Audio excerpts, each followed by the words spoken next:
Hey Lisa, thanks for meeting with me. I have to say I'm a little disappointed that James isn't working here again. He's gone to therapy, he's not drinking. It's been almost 2 weeks. I don't know what more you want. He's got a lot of bills to pay. My insurance, my car payment. I know, I have to help him, but I'm just his mom. I helped him take his first steps in Tiffany's. What more do you want from me? You're his ex-employer. I really think it's up to you now. But that's not really why I'm here. I'm here because Harry just graduated from college. I think he's ready to work 2 days a week as a busboy. Could you please hire him? Harry's got a lot of bills to pay. My rent, my food. I knew I could count on you. Thanks, Vanderpump.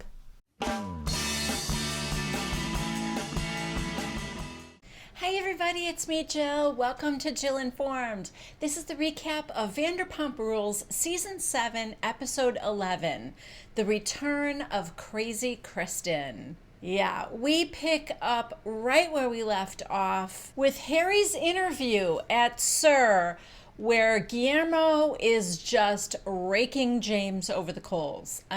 He is pissed and he blames James for everything that's wrong in his life.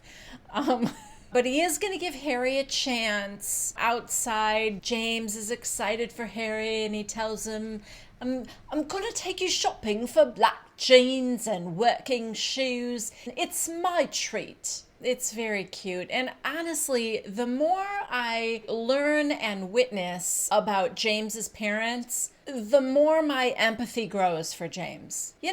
James has done and said some things that I think are pretty unforgivable, but the mom and dad are rough, man. After the interview, Peter walks over to the bar and Jax is behind the bar cutting up fruit. He's got to leave early because all the girls are in Solvang, still on their girls' trip, and the guys are having their staycation at the Mandrake. I guess that's a hotel in town. They've got rooms there and everything, so that's going to be for the guys. And Jax invites Peter to come. And Peter is single and ready to mingle, so there's a little foreshadowing about possibly there being some girls there. There's a funny scene where Jax is talking about using his bartending job as a fluffer. He meant to say a buffer, but he said a fluffer. Oh, God, Jax. Anyway, I had a little Freudian slip there. But to the confession cam, Jax is like, I don't understand how Lisa is now hiring Harry, James's brother. And with all the trouble that she's had with James, and she keeps hiring him back. And I don't get it. Did Lisa and James bury a body together in the desert? Because otherwise I cannot figure out why she keeps hiring that kid back again. Did you and Lisa bury a body together? Because she keeps hiring you back. And that's equally inexplicable.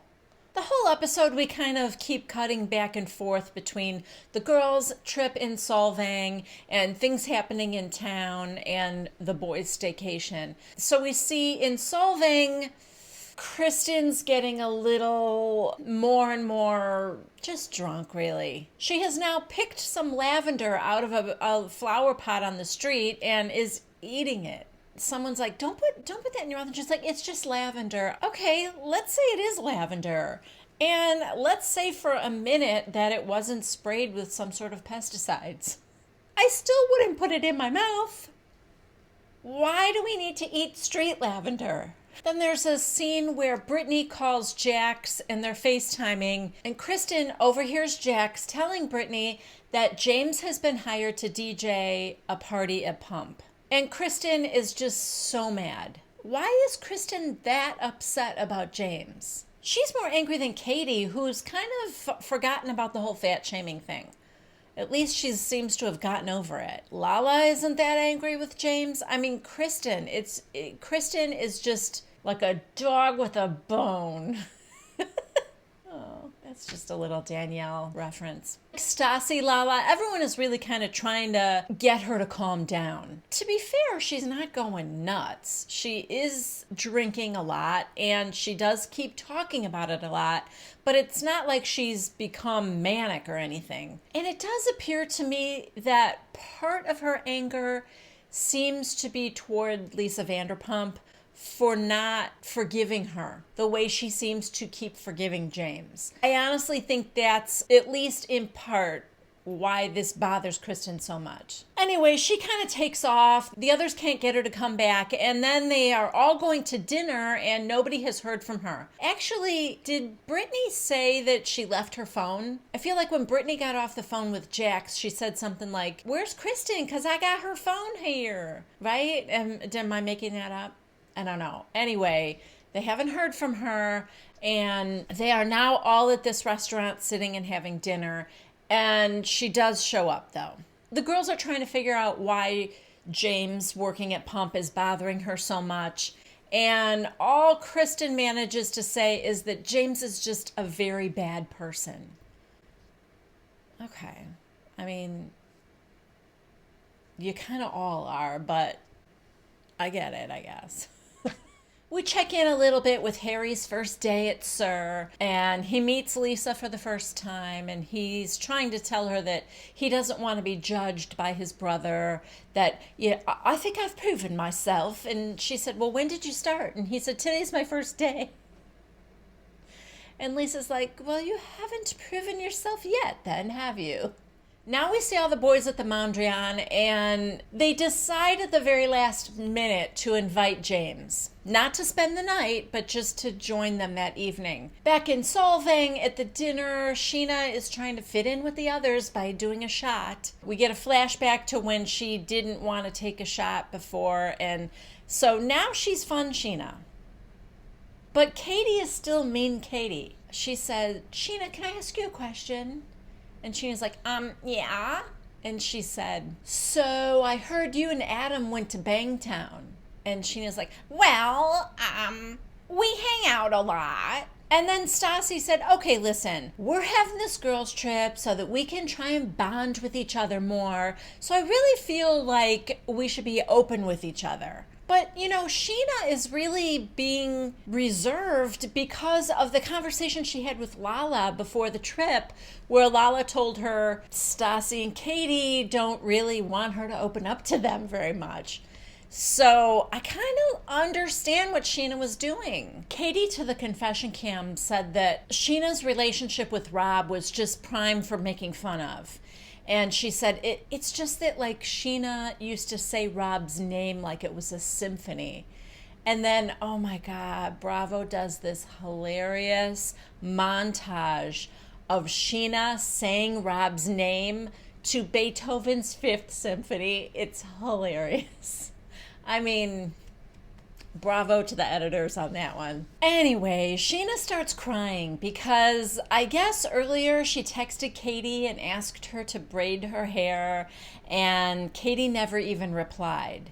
So Sheena's like, "That's fine. I mean, I guess we're just not at that level. But then when you ask me who I'm sleeping with, that's a very intimate conversation." I mean, she's not wrong about that. I think Lala is actually kind of maybe trying to defend Scheana a little bit, trying to tell the other girls like Sheena's point of view here. And then Katie brings up all the stuff from last year and all the horrible things that Scheana had said about her and Tom. And Scheana does admit to the things that she did wrong, but it still hurts her, and she's apologizing for it. And I guess finally Katie suggests, can't we just get reacquainted again and start over? And Shin goes, yeah.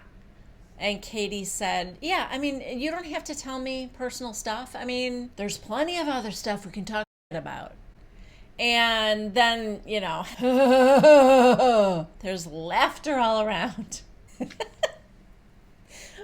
That laugh of Sheena's kills me. She's got like this deep throaty laugh. Oh God. But everything's all good. Back over to the boys' staycation, and Peter and James now show up.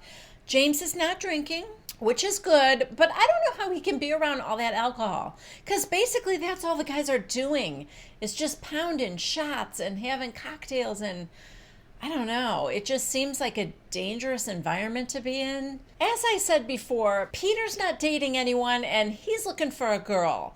So he grabs Sandoval to be his wingman, and then I guess James decides to go with them. And they go over to the bar area at this hotel, and they start talking to these girls. It's kind of interesting and weird, but I don't know if you guys noticed, the chyron with the girls' names, the descriptor is Tom's new friend. So it was like Claire, Tom's new friend. Dana, Tom's new friend. It was strange. And then later, once the girls go back to the hotel room with everybody, then suddenly it's Claire, Peter's new friend. Dana, Peter's new friend. I don't know. I don't know if that means anything. It's just a weird observation. Anyway, before they bring them back to the room, they just bring them back to the couches where the other guys are sitting. And Jax is just really uncomfortable. Like his skin is crawling. Just having these three girls sitting around with them, Jax is sweating like a whore in church. So he grabs Bo and he's like, God, is it just me? Like, I'm really uncomfortable with these girls there. James is more comfortable around alcohol and not partaking in it than Jax is around women and not partaking in them. I don't know, Brittany. That really doesn't bode well. And I just know that her takeaway from this is going to be that it was great that Jax called her and he removed himself from where the girls were. But my takeaway is, why are those girls so tempting to Jax? That's something I would look into. They're not as beautiful as Brittany. So the fact that he breaks out in a cold sweat just being around other women, I don't think that's good. Is it truly an addiction? Because that would scare me if I were Brittany. Anyway, at one point, Carter texts Kristen and tells her that James has been invited there.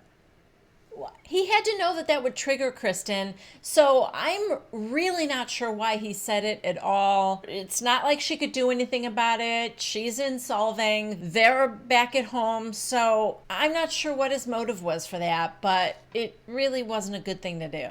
Anyway, now they all go back to the hotel room with the girls, and they're drinking more. Sandoval has packed in his suitcase a whole mini bar situation so that he could be crafting cocktails on the go, I guess. And then they have a fashion walk-off. Back in my day when we were at parties, that was not a thing.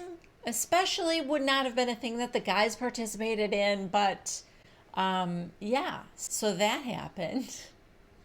Anyway, Bo and Jax go out onto the balcony and they FaceTime with Stassi and Brittany. And, they're like two little scared boys. Yeah, there's girls here. There's girls in our room. Stassi and Brittany aren't happy about it either. And Stassi's like, why are there girls there? It's a guy's night. Well, Peter brought him back here. And she's like, well, get rid of him. Jax is like, here we go. Oh, here we go. And so Bo's like, no, I'm not going to do that. So Stassi goes, I'll do it. Through FaceTime, Stassi was going to kick the girls out of the room.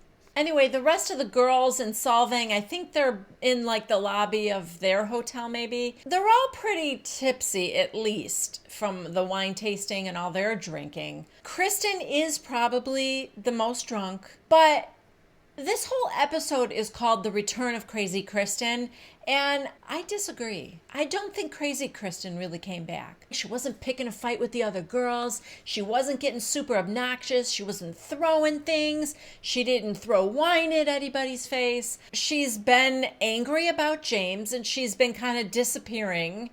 She does trip and fall over something, but she's just really drunk. I don't think it's Crazy Kristen that's back necessarily. Anyway, they're all trying to get Kristen to sit down, and she's like, no, you don't even know what Carter's saying. Carter's telling me about what's happening with the boys.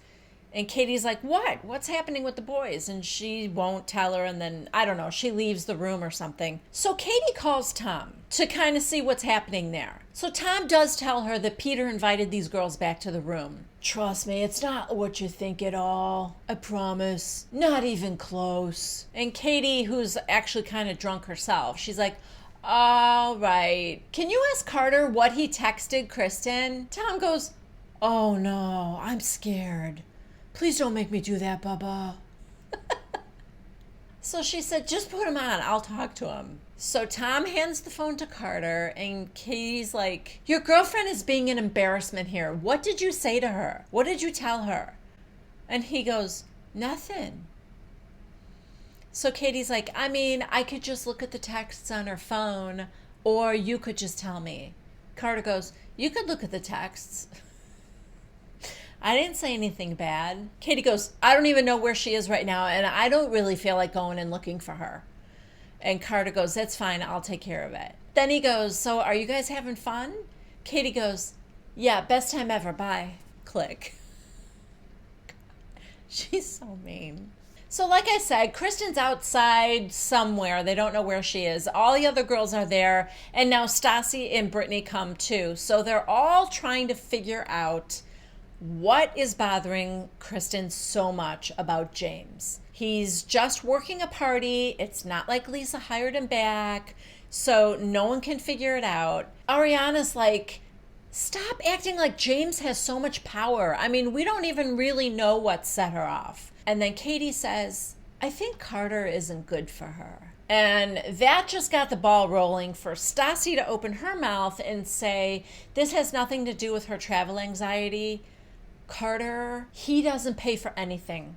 Nothing. He doesn't help her with rent, food, nothing. He doesn't do anything. Then she gets all upset with herself for spilling the beans.